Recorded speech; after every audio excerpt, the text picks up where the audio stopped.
Hello dear students, most welcome आप सभी का डे 23 की वीडियो में। और आप सभी का मोस्ट वेलकम है इंग्लिश विद गौरव अग्रवाल के ऑफिशियल यूट्यूब चैनल पे। और आज हम बात करने वाले हैं यूज ऑफ लेट के बारे में। जिस प्रकार से आपने जाना था कि लास्ट की वीडियोज में हमने कुछ नए टॉपिक सीखे थे, तो उस प्रकार से आप खुद इमेजिन कर रहे होगे कि आप बेसिक लेवल से कहाँ जा रहे हो, एडवांस लेवल पे जा रहे हो। और डियर स्टूडेंट्स, एक चीज बता दूं मैं आपको कि वो दिन भी आपका दूर नहीं है जिस दिन आप खुद को इमेजिन करोगे कि डे 1 हम क्या थे और डे 75 पे क्या हो चुके हैं। अर्थात कि जहां आपको कुछ बोलना नहीं आ रहा था, जहां आप इसकताते थे, एक हेजिटेशन होती थी आपको इंग्लिश बोलने में, और आज आप बिना किसी हेजिटेशन के, डर के, एक तरह से फास्टली यानी फ्लुएंट इंग्लिश बोल रहे हैं। तो चलिए आज की क्लास को बिना किसी देरी के स्टार्ट करते हैं। तो मैं आपको बता दूं सबसे पहले कि आज जो क्लास है हम लेट के बारे में जानेंगे। किसके बारे में जानेंगे? यूज ऑफ लेट के बारे में। ठीक है, तो ये यूज ऑफ लेट क्या होता है, देखिए करते हैं इसके स्टार्ट बारे में जानते हैं। देखिए सबसे पहले यूज ऑफ लेट कि लेट होता क्या है। सबसे पहले हमें जानना है कि ऐसे सेंटेंसेस जिनमें हमें ये बताना हो कि कोई काम होना हो, यानी कि कोई काम क्या हो, होने दो, या फिर कोई काम करने दो, तो हम वहां पर कैसा काम करते यूज लेते हैं? लेट का। कहते हैं ना कि मुझे काम करने दो या ये काम हो जाने दो, तो वहां पर किसका यूज लेंगे? हम लेट का यूज लेने वाले। किसका काम यूज लेंगे? लेट का। मैं कहता हूं कि मुझे ये काम करने दो, मुझे काम करने दो, या इस काम को होने दो। ठीक है, लेट मी डू होमवर्क कि मुझे काम करने दो, मुझे होमवर्क गृह कार्य करने दो। Let him go to home, अरे उसे घर जाने दो, उसे घर जाने दो। तो इस प्रकार के जो सेंटेंस होते हैं उनमें किसका यूज लेते हैं? हम लेट का यूज लेते हैं। किसका यूज लेते हैं? लेट का यूज लिया जाता है। अब देखिए कि जो लेट से जो रिलेटेड सेंटेंस होते हैं उनमें हम ऑब्जेक्टिव प्रोनाउन का यूज लेते हैं। किसका लेते हैं? ऑब्जेक्टिव। देखिए आपके प्रोनाउन तीन होते हैं, तीन टाइप के। देखो, सब्जेक्टिव होगा, पजेसिव होगा, और क्या होगा? ऑब्जेक्टिव। ऑब्जेक्टिव का मतलब आई क्या है आपका? सब्जेक्टिव है, तो उसका जो थर्ड फॉर्म आता है मी वाला, वो क्या होता है? ऑब्जेक्टिव होता है। क्या होता है? ऑब्जेक्टिव। जैसे I my me, we our us, you your you, he his him, she her her, they their them, it its it. तो इस प्रकार से जो लास्ट का जो फॉर्मेट आ रहा है ना आपका, वो क्या है? आपका ऑब्जेक्टिव प्रोनाउन है डियर स्टूडेंट्स। क्या है? Objective pronoun. ठीक है, अब देखिए यहां पर मैंने बता दिया आपको ऑब्जेक्टिव प्रोनाउन का यूज करते हैं। लेट का जो यूज है हम तीनों टेंसों में करते हैं। कौन से टेंसों में? तीनों में। अर्थात प्रेजेंट में किया जाएगा, पास्ट में भी किया जाएगा, और यहां तक कि फ्यूचर टेंस में भी किया जाएगा। ठीक है, अब देखिए टू परमिट कि जब हम किसी कार्य करने के लिए परमिशन देते हैं तो वहां पर भी लेट का यूज किया जाता है।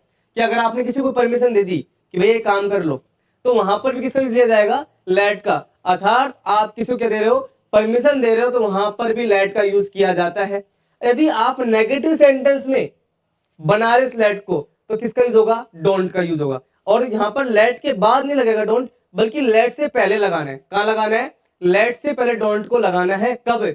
जब आप सेंटेंस को कैसा बना रहे हो? नेगेटिव। अर्थात जब आप इंग्लिश स्पोकन कर रहे हो, आप इंग्लिश बोल रहे हो, और उस टाइम आपको लेट से रिलेटेड सेंटेंस को नेगेटिव में अर्थात नकारात्मक रूप में बोलना हो, तो वहां पर क्या लगाना है? डोंट पहले लगाना है। किससे?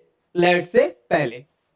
ठीक है स्टूडेंट्स, अब देखिए मैंने आपको बता ही दिया सब्जेक्टिव ऑब्जेक्टिव के बारे में, फॉर्म बताया है पूरा कि सब्जेक्टिव क्या है? आई है, तो आई का ऑब्जेक्टिव क्या हो जाएगा? मी हो जाएगा। उस पर वी का क्या हो जाएगा? अस होगा। यू का यू हो जाएगा। दे का देम होगा।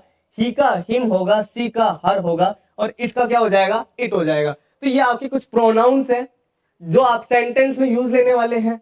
आप भी लोगे, किसी के लिए बोलोगे। ठीक है, जिसके लिए बोलोगे, आप मान लो किसी और को वहां पर आइडेंटिफाई कर रहे हो, किसी और को आप वहां पर बार बार डायरेक्शन दे रहे हो, तो वहां पर भी आप जो प्रोनाउन यूज होगा बेटा, उसका जो ऑब्जेक्टिव बनेगा वो क्या बनेंगे? सारे बनने वाले हैं। क्या बनने वाले हैं? ये सारे बनने वाले हैं। ठीक है, अब देखिए सबसे पहले जानते हैं इसके स्ट्रक्चर के बारे में। किसके बारे में जानते हैं? स्ट्रक्चर के बारे में जान लेते हैं कि सबसे पहले इसका स्ट्रक्चर जानते हैं कि स्ट्रक्चर सबसे, देखो मैंने आपको पहले बताया था हर वीडियो में, क्योंकि आप जब आप इंग्लिश स्पोकन में जाते हो तो हर काम स्ट्रक्चर से होता है। क्योंकि स्पोकन का मतलब ये नहीं कि आपने मन में जो मन में बोल दिया, नहीं, हमें हर एक चीज को प्रॉपर वे में बोलना है, एक कि सामने वाले को भी लगे कि हाँ वास्तव में बंदे में दम है, कुछ ना कुछ क्वालिटी है इसके अंदर। और मैं हमेशा चाहता हूं, कहता आया हूं कि अपने अंदर हमें वो क्वालिटीज लानी है जो सामने वालों क्या कर सके? इंटरेक्ट कर सके, या सामने वाले को रियलाइज करा सके कि वास्तव में he is a great genius guy, है ना? कि भाई वास्तव में कुछ ना कुछ अलग बात है उसके अंदर, कि आप लोगों को देखते ही कुछ पहले जो फील कर रहा हो ना, कि जैसे मान लीजिए कई बार, मजाक की बात नहीं है, कोई बिलीव नहीं करता कि मैं टीचर हूं।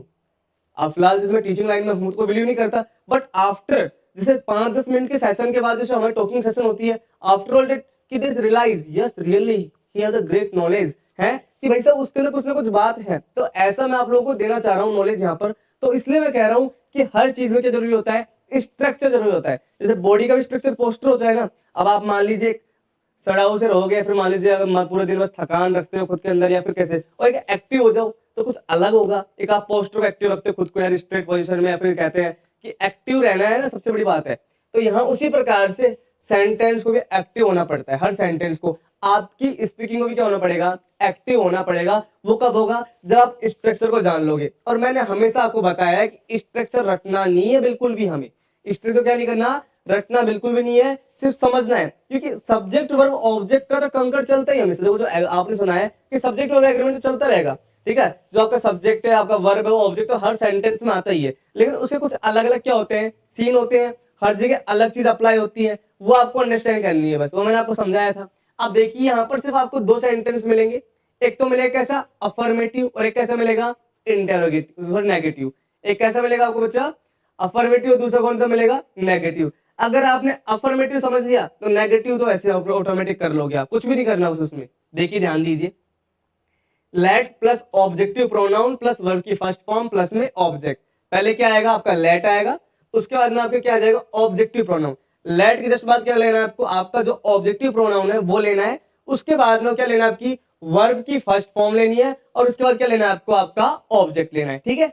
अब उसके बाद देखिए, अगर आपको नेगेटिव बनाना है ना तो कुछ नहीं करना। जो आपका अफर्मेटिव का जो फॉर्मूला स्ट्रक्चर था उसे जस्ट पहले क्या रख दीजिए, डोंट रख दीजिए। क्या रख दीजिए, डोंट रख दीजिए। आपका फॉर्मूला तैयार, आपका फॉर्मूला तैयार। जैसे मुझे खाना खाने दो, तो सबसे पहले क्या रखना है आपको, लेट। अब उसके मुझे की क्या बनानी है आपको, ऑब्जेक्टिव प्रोनाउन। अब यानी कि मैं का है, किसका, आई, माई, मी। तो आई का क्या हो जाएगा, मी। काम क्या हो रहा है, खाने के लिए, तो यानी ईट। और ठीक है, और क्या खाना है, खाना, फूड। तो लेट मी ईट फूड। क्या बन गया, लेट मी ईट फूड। सबसे पहले लेट रख दिया आपने। यहां पर आपको क्या रख दिया भैया, देखिए सबसे पहले आपने लेट रखा, यहां पर रख दिया लेट।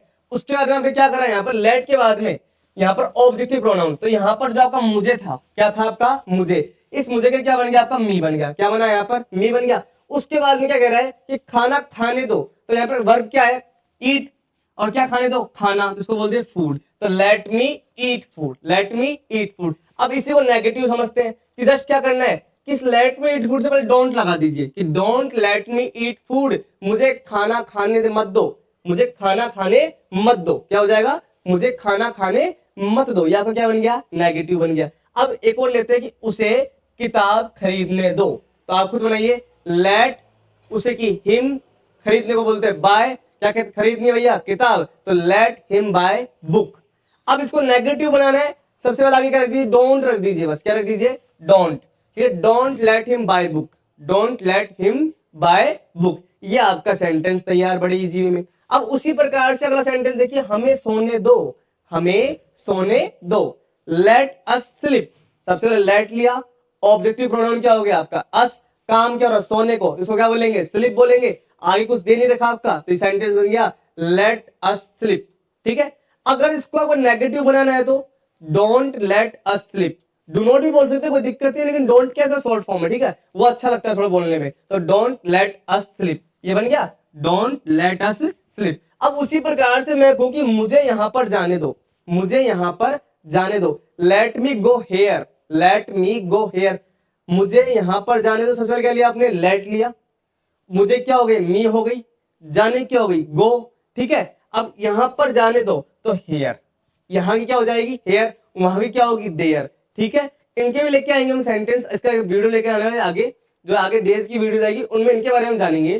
तो क्या बनेगा sentence, let me go here. अगर मैं कहूं कि मुझे यहां मत जाने दो, तो don't let me go here. क्या बनेगा, don't let me go here. तो इस प्रकार से बड़े इजी में आप सेंटेंस को बना सकते हो।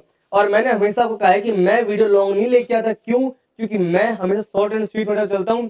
फालतू बकवास नहीं करनी हमें वीडियो के अंदर, जो टॉपिक उसके बारे में जानना है। मैंने बहुत सारी वीडियोस देखी है, उनके अंदर टॉपिक कुछ पढ़ाया जा रहा है लेकिन कुछ और बात हो जा रहे हैं। फिर जो आप लोग स्पोकन सिखा रहे हैं, क्योंकि वो ग्रामर क्लासेस है, ग्रामर में बहुत कुछ आ जाता है, लेकिन स्पोकन अलग चीज होती है। हमेशा ध्यान देना कि जो आपकी राइटिंग ग्रामर, जो रिटन ग्रामर होती है और स्पोकन ग्रामर होती है, उनमें रात दिन का अंतर होता है। ये चीज हमेशा ध्यान दे लेना, ठीक है बेटा। क्योंकि सबसे बड़ी बात ये है कि दोनों का कंपेयर करोगे तो कंपेयर नहीं कर पाओगे। हाँ, कुछ चीजें मैच खा जाती हैं, लेकिन हर चीज ये जरूरी नहीं कि स्पोकन की ग्रामर से आपकी रिटन ग्रामर मैच करे, नहीं, कभी पॉसिबल नहीं है ये बात, ठीक है। और सबसे रही बात, बड़ी बात, एक तो अगर आपको स्पोकन बिल्कुल सीरियसली सीखनी है ना, तो सबसे पहला काम तो क्या है कि डेली क्लास देखना ही आपको मैं बता ही दिया। प्रैक्टिस बहुत इंपॉर्टेंट है इसके अंदर, क्योंकि बिना प्रैक्टिस तो कुछ भी नहीं कह सकता। चाहे मैं सिखाऊं, चाहे किसी और के पास सीखे, चाहे पैसे देके सीख लीजिए, भैया जब तक आप खुद बाई सेल्फ प्रैक्टिस नहीं करोगे ना अंदर से, तब तक नहीं कर पाओगे, ठीक है। चाहे कितने भी बड़े से बड़े टैलेंटेड बंदे के पास चल जाना, इस दुनिया में कितने महान शिक्षक के पास चल जाना, हर शिक्षक का कहना ये होता है कि सबसे पहले आपको क्या करना पड़ेगा, अभ्यास करना पड़ेगा। क्योंकि अभ्यास के बिना कुछ भी नहीं जिंदगी में। आप चाहे स्पोकन ही नहीं, कुछ भी सीख रहे हो, कोई भी एक्टिविटी सीखोगे ना बेटा, उससे पहले आपको उसको सीखने के साथ उसकी एक्टिविटी की क्या करनी पड़ेगी, प्रैक्टिस जरूर करनी पड़ेगी। क्योंकि प्रैक्टिस से आप परफेक्ट बनोगे। अगर आपको मिस्टर या मिस परफेक्ट या मिसिस परफेक्ट बनना है ना डियर्स, तो यही कहूंगा मैं आपको, प्रैक्टिस जरूर करनी पड़ेगी, ये ध्यान देना। अब बात आती है आपके होमवर्क की, तो ये आपका होमवर्क है। अनामिका को जाने दो, उसे पढ़ने दो, हमें आने दो, तुम्हें खेलने दो, कृपया मुझे पहले खाने दो, उसे गाना सुनने दो, हमें भागने दो, मुझे रोने दो, उसे आईफोन लाने दो, हमें ब्रेकफास्ट कर लेने दो। तो ये आपके 10 सेंटेंस मैंने दिए हैं आपको। इन 10 के 10 सेंटेंस को पहले आपको बनाना अफर्मेटिव में, फिर बनाना है किसमें, नेगेटिव में, ठीक है स्टूडेंट्स। इन सेंटेंस को आपको बनाना है, उसके बाद में इनके आंसर कर डालने हैं आपको, कमेंट सेक्शन में कमेंट करने हैं, ठीक है। वो डेली की तरह आपका ये होमवर्क है। और एक गुड न्यूज और आप लोगों के लिए, अब हम आप लोगों के लिए पेड बैच भी ला चुके हैं। कि ये आपका फ्री बैच चल रहा था, अभी फिलहाल आपका बेसिक बैच चल रहा है, आपके लिए एक एडवांस बैच और हमने लागू कर दिया, चालू कर दिया है, जो कि आपके 25 तारीख के बाद लॉन्च हो जाएगा, मतलब 26 तारीख के बाद समथिंग लॉन्च होने वाला है। उससे रिलेटेड कोई भी क्वायरी आपको हो किसी भी बच्चे को, तो ये हमारे जो नंबर दे रखे हैं आप उस पर कर सकते हैं कॉन्टेक्ट। लेकिन आपको यहाँ से व्हाट्सअप करना है, व्हाट्सएप मैसेज अलाउ है, कोई कॉल अलाउ नहीं, कि इस नंबर पे कॉल नहीं जाएगी, ध्यान दे लेना आप इस बात को। अगर किसी बच्चे को भी बैच से जुड़ना है, इससे रिलेटेड कोई भी जानकारी जाननी है, तो आप हमारे 8824745108 पे मैसेज कर सकते हैं व्हाट्सएप पे, और वहां पर पूरी जानकारी जान सकते हैं इसके बारे में कि क्या इसका फीस स्ट्रक्चर है, किस प्रकार से क्लासेस होंगी, क्या इसका मोड होगा, सब कुछ वहां पर आपको जो हमारे असिस्टेंट्स हैं या फिर जो हमारे साथ के टीम मेंबर्स हैं वो आपको बता देंगे, ठीक है। तो स्टूडेंट्स, आज की क्लास में बस इतना ही, मिलते हैं कल डे नेक्स्ट क्लास में, जिसमें हम जानेंगे एक नए टॉपिक के बारे में, ठीक है। तब तक के लिए ध्यान रखिए, हैप्पी रहिए, ठीक है। जय हिंद, जय भारत।